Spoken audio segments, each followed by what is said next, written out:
Hello there my fellow Holotable heroes and welcome back to the Coliseum.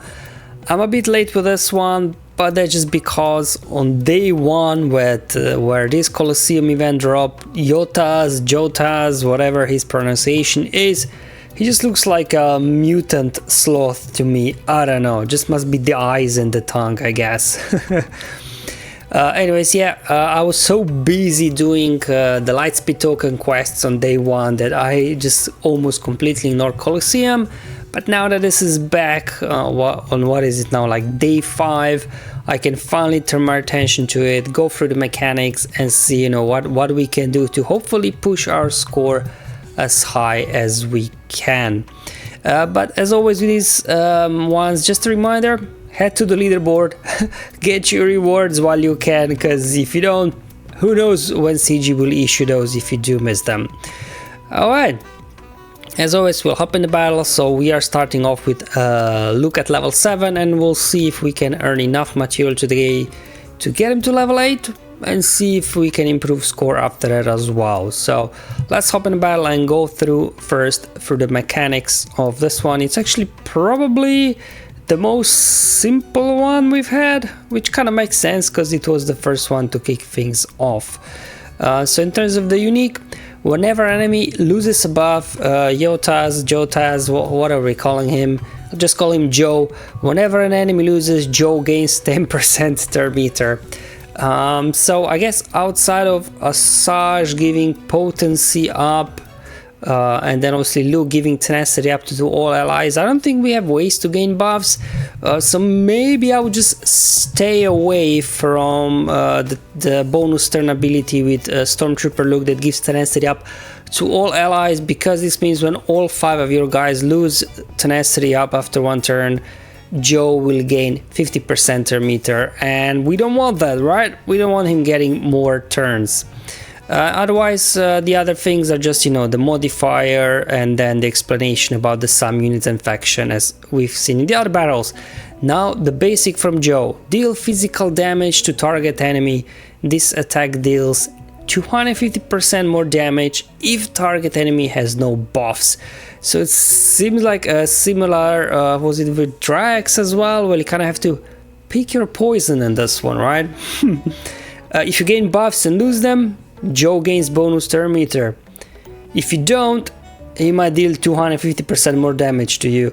But from my testing, definitely, like, it seemed like better not to use tenacity up, because the tenacity up, when you lose it, Joe's bonus turn meter gain is guaranteed, whereas sometimes he's a bit of an idiot and not using this ability to knock one of those guys out, so you kind of can at least play RNG in your favor, hopefully.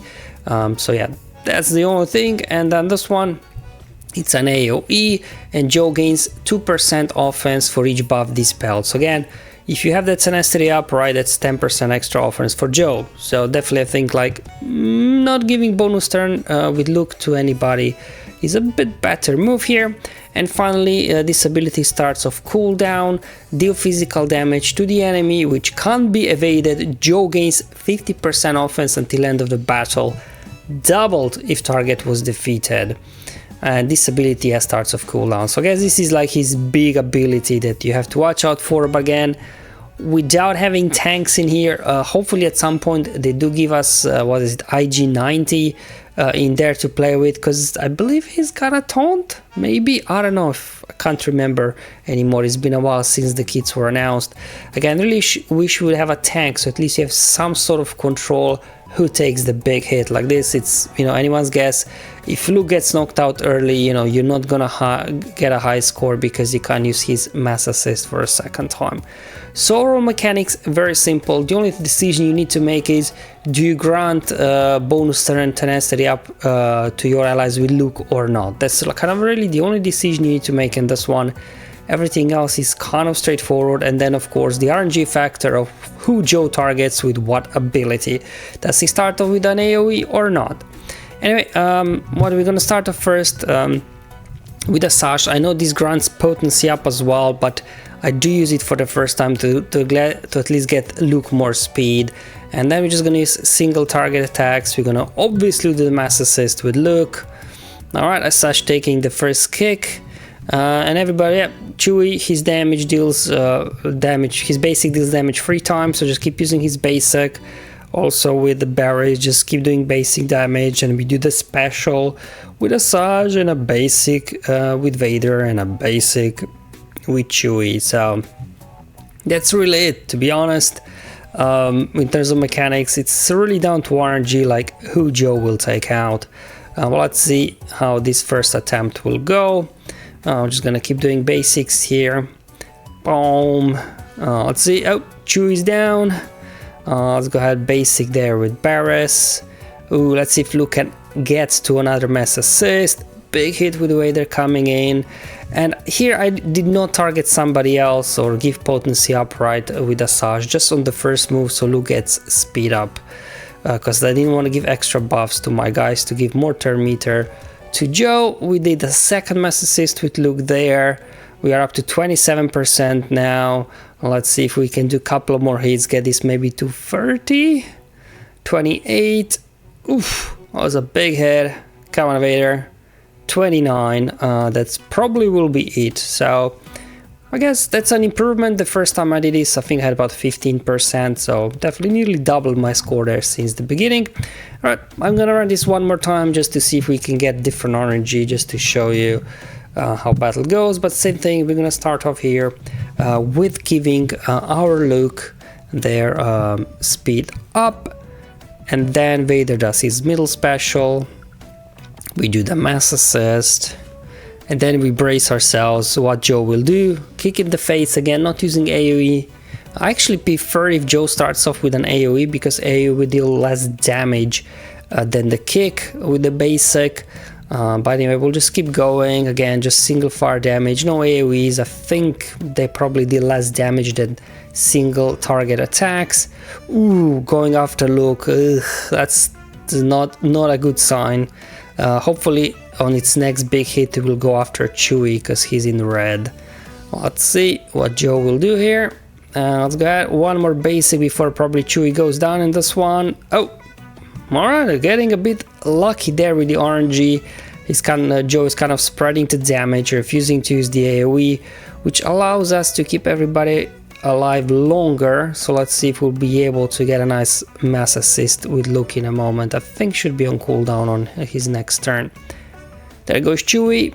That's fine, he did his job. There we go, another mass assist coming in. Pom pom pom pom.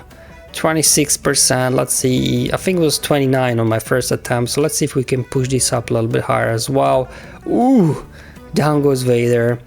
28% now. Another hit, 29. I'll just go ahead and do a basic. 30%, there we go. I was able to push my score up to 30%, which is good. Obviously, once you reach 30%, you get, I think, an extra tier of rewards, which should then be enough to get Luke now to level 8. So it's kind of the goal here, try to squeeze out 30%. So in the first one we did 29, and in this one we did 34. So now what I will do, I will upgrade my Luke from level 7 to level 8 with the materials I earned by reaching 30% tier threshold. So let's see the stat boosts Luke will get in this one, going to level 8. Again, just getting some stat boosts across the board, no ability upgrades yet at level 8. So let's go ahead and level up Luke, and then we'll give this another shot. So remember, we did a 29, and was it 34%, I think. So let's see if now that we have Luke at level 8, we can push this score up. Maybe reach the 40% mark. I don't know if this is possible. Let's have a go. Alright, same strategy here. So we're just gonna start off here with the middle special from Vader. We go, and then we're gonna give speed up over to Stormtrooper Luke. We're gonna do the mass assist. Alright, we're up to 9% already. There we go. This time Joe did start off with an AoE. I think that's a better start, because as you can see, AoE didn't do nearly as much damage as his basic would to a single target. But on that single target attacks, we'll just keep going.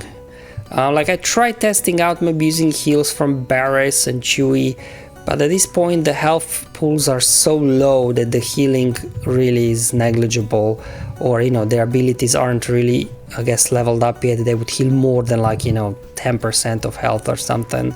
So just better off doing basics with Barris and Chewie, at least at this level, I think. Alright, let's see if Luke can survive. I was not able to get a second mass assist out with Luke, so not ideal, but on the upside, all of these guys are still in good health, so they should be able to take a couple of more hits. Well, alright, then just one more hit, I guess. Alright, let's see what these two guys can do. So 34 is the score to beat. We are now on 33, 35, 36. There we go. So we got a new high score, perfect. 37. Okay, a bit of an improvement, but again, you know, when I had a bad RNG run, it was 29%. Good RNG run gave me 34%. So I guess we'll scratch this as a bad RNG run because Luke did not live long enough to get out his second mass assist. So let's give this one more attempt, see if Luke can hang on long enough to get a second mass assist out, just to see if I can push this score higher, especially get it up to the 40% threshold, so I can then get hopefully more material and then upgrade Luke to level 9 tomorrow. Alright, I'm gonna do a basic. So far we're just repeating everything we did before, not much else to say here, aside from, again, reminder, do not give your team too many buffs, because it just means a lot of turn meter for Joe, and you don't want that. Alright, we're just gonna go hit him up. Oh, got lucky there with dodge on Asajj. So it looks like a favorable RNG run so far. Started off with an AoE and then we dodged the basics, so everybody's still in green. But look, this may be a good score, but again, a very good RNG run here so far. Another AoE coming our way. However, Joe on his next turn will have his big ability ready to be used, but we are already up to 28%, 29%, and that goes Barris, which is probably best case scenario. She probably deals the least amount of damage. Luke survived for his second mass assist, so we're now up to 35, 36%. Okay, there we go, 38. Ooh, down goes Vader. But we'll just keep going. Here we go, we reached 40%, which allowed me to unlock the next level of reward. However, it was not enough still to get Luke, I believe, to the next level. So we'll have to kind of finish the video for today with the level 8 Luke. So with level 7, I did 29 and 34%. And here we did, was it like 36 and 42%. So there's definitely like, 5%-ish depending on RNG, how things go. But, you do have 5 attempts. So hopefully, if you're like me, you got Luke at level 7 and 8, you get some good RNG to reach at 40%. If not, you should be able to hopefully get it done tomorrow. Thank you for watching, guys. I'll see you in the next one. But until then, have fun, enjoy your life, and may the RNG be with you, my friends.